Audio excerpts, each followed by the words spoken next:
introduction No. from my dad? Oh. Hi, this is my second time on the show. I'm happy to return. Last time I talked to you, I was in the middle of getting ready for our move to Ethiopia, and now we've moved, our stuff arrived, and we are all settled and living and working in Addis. So just for some people who might not know, my husband and I are both international school teachers. A common question we always get is, do you teach English? The answer to that is kind of yes, but the international school circuit is set up for other expat families who live overseas. So some of my families work at Heineken in Ethiopia, and so they're from the Netherlands and they need a place for their children to go.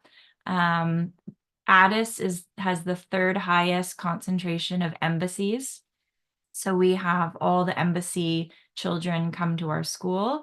It's also the capital of the African Union. So we have all the representatives from the African Union. And it's also a hub for NGOs. So United Nations, World Health Organization, and lots of other NGOs. And so all those expats move overseas with their families, just like we're overseas with our son. And the international schools are places that expats enroll their children in to get school experience that's maybe some close to what they might get back at home, or maybe a bit better because they have to live overseas. And so we are currently living in Addis. It's definitely a developing country. My husband and I, this is not our first time being in a developing country, but this is probably the first time we have lived in one. And so, some features of Addis, a little bit different to where we were before in Beijing. There was quite a lot of poverty. We're very fortunate. We have a house helper who helps take care of our son and our dog and our house. I have a long list of things to collect for her here because you just can't get them in Addis. Medicine for children, running shoes for her kids. And so it's just a very, very different lifestyle to what we had in Beijing, where in Beijing or in most of Asia, you can get anything you want at any moment, at any time, often through tech, some sort of technology ability. But I guess what I wanted to share today is that despite it being a really different place to live, there are some things about humanity that are still the same. So, for example, Addis has its own Uber. It's called Ride Addis, and it's a ride, not a ride share, but it's a way of flagging down a car, and it's completely safe. We use it all the time with our son. But, we use this in Beijing, and we used another, Uber is very common. And so it's just interesting moving to this place that is so different and yet so similar with an app like rideshare. They also have third-party apps for food deliveries. Now, the food delivery options are much more limited than what we had in Beijing, but they still have, it's called an app called Addis Delivers, and you can order your next Indian meal or some sort of Ethiopian dish. And then if that's not enough, they also have their own, it's not like WeChat, because nothing's like WeChat. That's the app that was in China.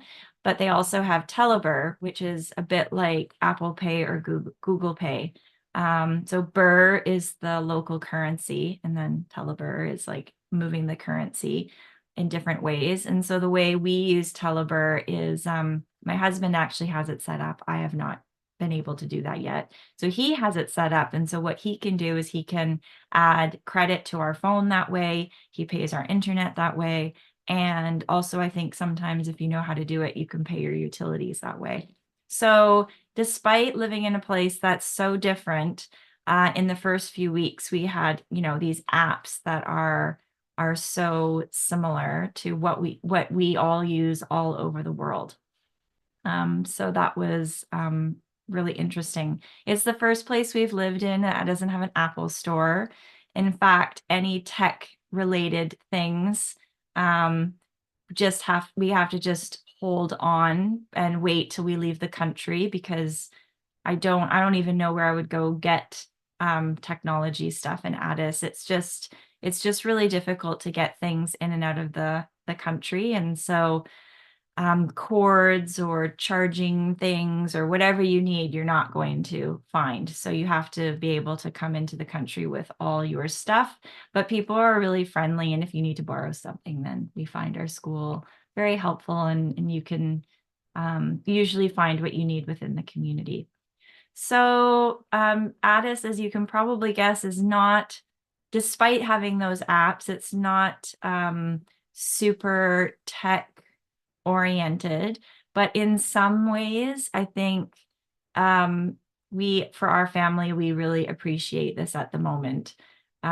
We lead a very, very simple life in Addis, and it's been a bit of a nicer pause from the busyness of living in a city of 30 million, which was Beijing, and not be surrounded by so much tech, or not being reliant on so much tech stuff as was the case in Beijing. I guess you could say that we're leading a lot more analog life at the moment, which won't be for us forever, but definitely it's something that we really appreciate and we do want to instill in our son. One more thing that's interesting part of our life is the power goes out a lot. So we do have a generator in our apartment. So as soon as the power goes out, we often don't even notice the power goes out, because the generator just kicks right in. But it's definitely, as a family, we've had to relearn how to cope maybe without Wi-Fi or without tech for a while. And so our board games have increased, but I don't think this is necessarily a bad thing. I think it's just another example of finding ways to exist as a family. And so that's our life in Addis. It's not so different from life anywhere else in the world, surprisingly, with a few minor adjustments here and there for accommodating for power outages and whatnot. I think that's all I have to say. Is that 10 minutes? Yep, that should just about do it. Can you come back at 10? Yep. Okay. Thanks for having me. I am Chris Guld, and here with my husband Jim. We are Geeks on Tour, and we do lots of teaching. Have done for years. We now have a YouTube channel, Geeks on Tour, and a regular show. I am here to talk about searching your photos. How many times have you wanted to find a photo and you just start scrolling and scrolling and scrolling and scrolling and scrolling, and you maybe never even find it? Well, we are going to talk about using search. All photo-related apps, all of them that I know, have a little magnifying glass, a way to search. So you can search through your thousands of photos, just type, for example, the word train, it finds them and then shows you just the results. You can search by many things. Dates are the first thing. I mean, you're always in order by date. So if you know the date, you can scroll through it, or you can search for the date. The contents of the photo, the location, any text that is related to the photo, the people and pets, the camera, even the color. If you want to find a photo that has a lot of pink in it, you can search for pink and it will show you those photos. I really like Google Photos. I'm going to show you just a little bit of Apple Photos and Samsung Gallery as well, but I do have a lot of sample searches using Google Photos, and I pre-recorded this piece.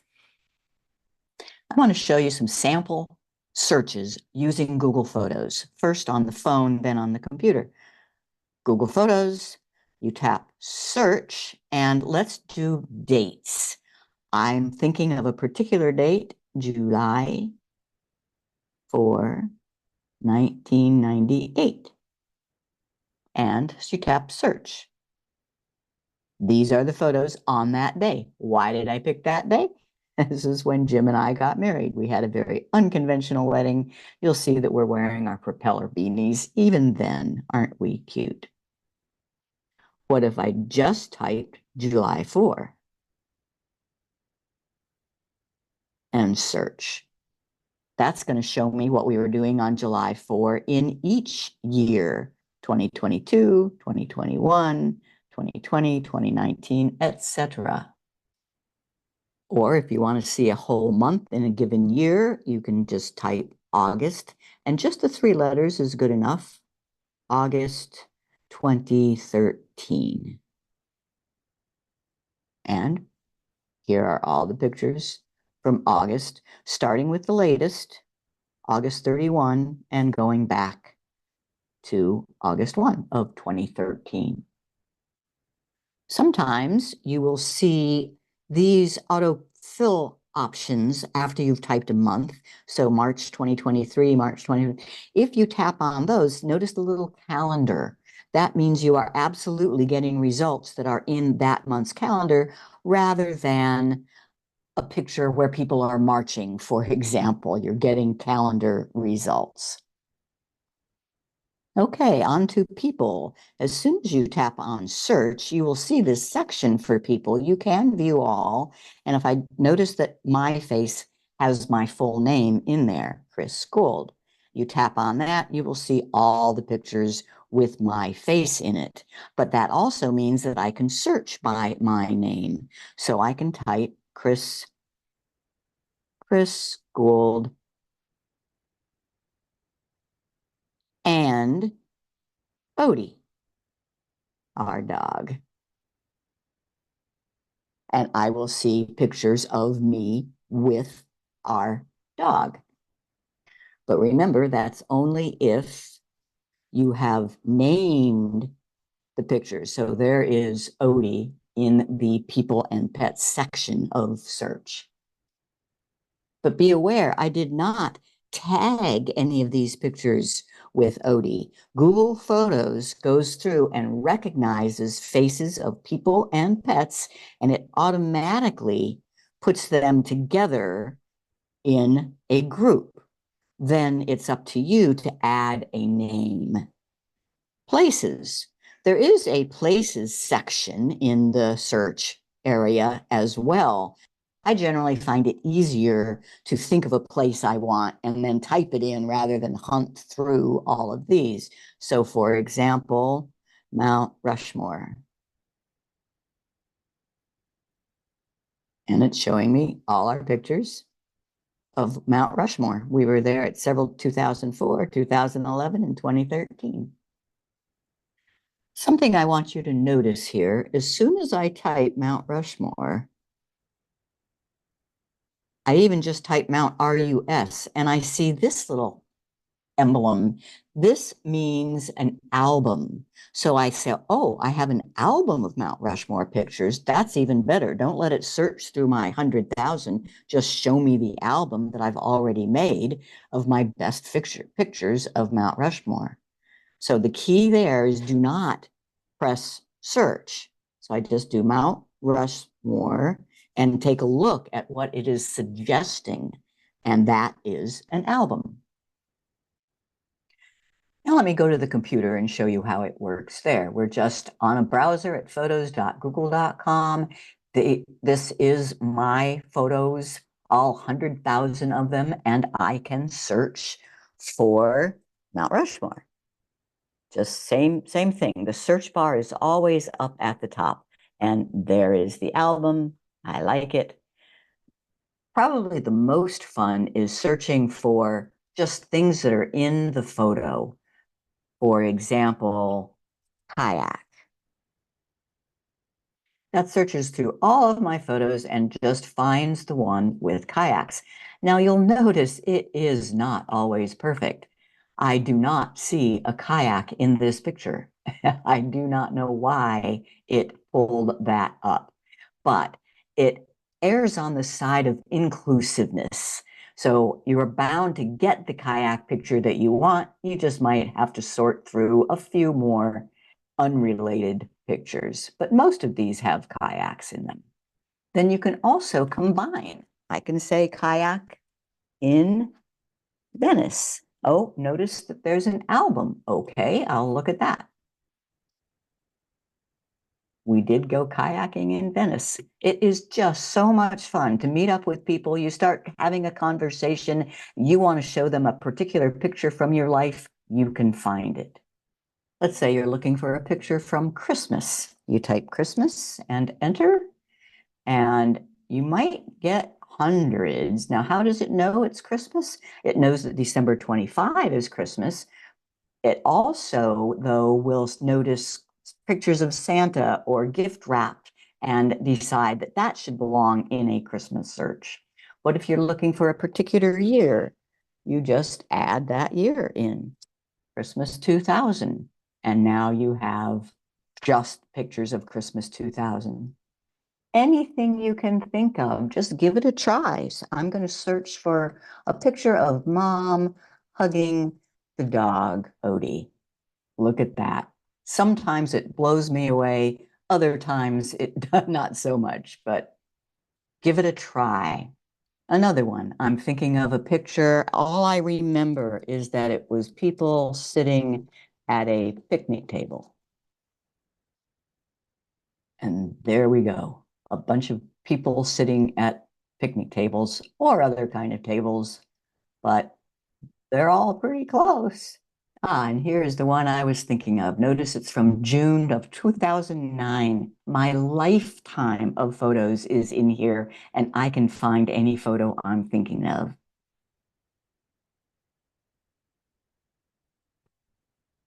So I use that all the time. We went to a party last night. Conversation comes up about alligators. I have a wonderful picture of a really big alligator here in Florida. I could get right to it, where other people were scrolling, scrolling, scrolling.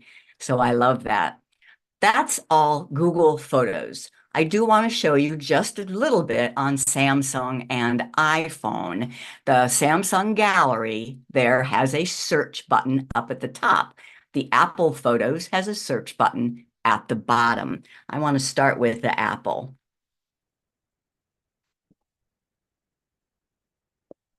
So I'm talking about this icon. Not that one. That's Google Photos. This one is the Apple Photos. And I open that up, and here is the search button down at the bottom. I tap the search, and I can type a year. So 2012, for example. And it only has 9 photos. Why is that? Well, my lifetime of photos is not in Apple's iCloud. These are just my Apple photos. My photos that I took with a Samsung or in these dates wouldn't show up, but it works just fine. 2012, or I can search for kayak. And instantly, that's one thing, the Apple is faster because it does it all on device. Google's is all in the cloud. It can be a bit slow, but I still find pictures of kayak. It works just great. That's Apple Photos. Now the Samsung, I'm talking about the Gallery app, this one. And I tap on that, and yeah, the search is the little button up at the top of this. Same thing, I will search for 2012.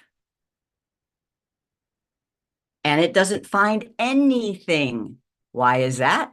Because Gallery is only looking at the photos that are on this device. And I clean off my photos periodically, so it doesn't have 2012 on it. How about kayak? it only comes up with one in 2022 because I have cleared out all my photos before that. But it does have a search. If all your photos are on your phone, you can find them with Samsung Gallery. And we will stick around for the Q&A. I see that, because, yeah, don't. Now, there's one thing that I didn't show in those examples, and that is search by text. I want to do just a couple of examples on using the computer. So you can search for file names. I just type 3802 and press enter, and it comes up with some pictures that have 3802 in the file name here.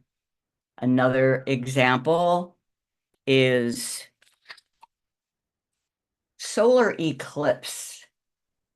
Now, it's going to pull out pictures of the solar eclipse.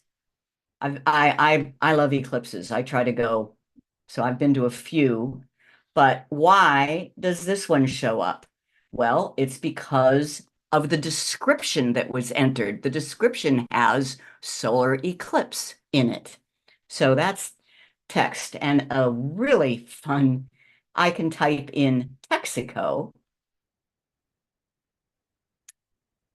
and it will find this old picture of Jim's dad at their gas station because there's a Texaco sign in the background. Okay. And that, I think, is some of the most fun you can have with photos. We talked about searching for albums. Start finding. Stop hunting and start finding your photos using search. Do you get repeat friend requests on Facebook? Well, we're going to talk about that today. Do you get something like this on your Facebook page where you get a friend request for a friend that's already a friend? Well, if you've already confirmed someone as your Facebook friend, but then get another friend request from them, don't be alarmed. This is actually a common occurrence on all Facebook. I'll explain why it happens and what you should do. Here are some reasons for the duplicate requests. There are a few, and you may get repeat friend requests from existing friends. They created a new Facebook account and want to connect again. They don't recognize you by name and resend requests just in case. It's a glitch in Facebook's system, but most likely their account was hacked, actually cloned, not hacked.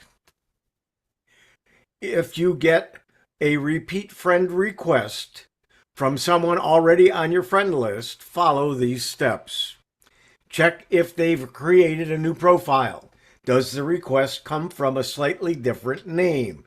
If so, you can confirm again to connect both accounts. If it looks like the same account, ignore the request. You are already friends, so you don't need to confirm again. If you're concerned, you can message the person and politely ask why they resent the request.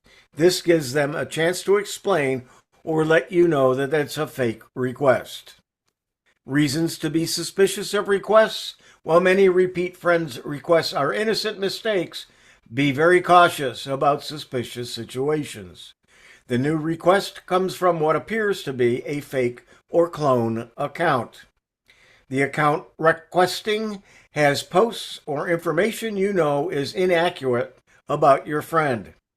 Or you get repeat requests despite already asking the person about it. If you're quite sure it's a fake account, when in doubt, just decline.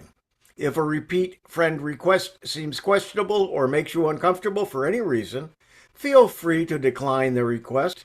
You can also block the account sending it, or you can delete the request, works as well. But if you want to report a fake account, unfortunately, fake accounts and friend requests do happen on Facebook, quite often as a matter of fact. If you conclude a repeat friend request is from an imposter, In the upper right of the request, click the three dots icon and then select Report this request. Choose Pretending to be someone I know and enter the name they are impersonating. Click Submit to send the report to Facebook. And I'm going to give you some screenshots here in just a bit to show you what I'm talking about. Why should you report fake accounts? Reporting is important because it alerts Facebook to take action, removing fake accounts or banning them. This helps keep everyone safer. Let your real friends know if you discover accounts pretending to be them as well. They'll want to also report the impersonation. If you get a request from a friend and you know they're already a friend of yours on Facebook, here's what you should do. Go to the line that you see the three dots. Don't click on delete request or respond or confirm the request. What you want to do is click those three little dots.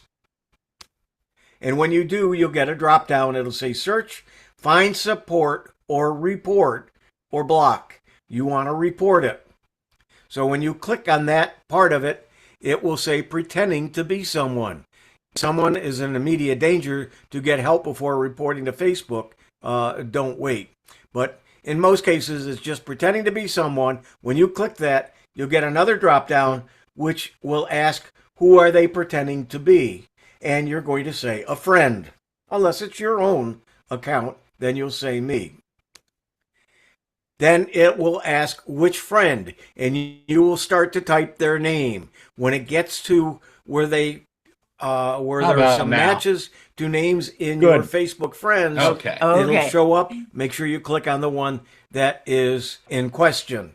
When you do, it will put it in which friend, and then you click send.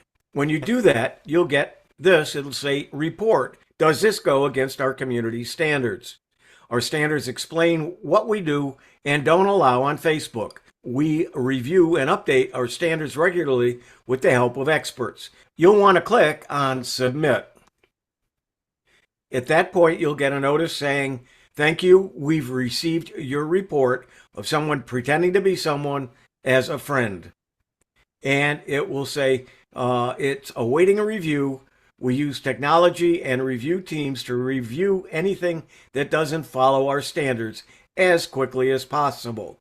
You click next. Then it'll say more options. I do not block. I do not hide because I want to see if it disappears by itself. And there's a check mark next to submit it to Facebook for a review. And I hit done. Usually within a few minutes, but sometimes it's a little bit longer, I'll get an email from Facebook and it will look like this. Thanks for letting us know about someone impersonating your friend on Facebook. Reports like yours are an important part of keeping Facebook a safe and welcoming community. Since this is happening to your friend, we're going to close your report and follow up with your friend directly once we've reviewed the account. Thanks again, the Facebook team. So it's out of your hands and you're done with it. So in conclusion, by working together, we can try to minimize fake friend requests, but never hesitate to report when you come across them. Facebook relies on user reports. Handling fake friend requests on Facebook, I'm Hewie Poplock.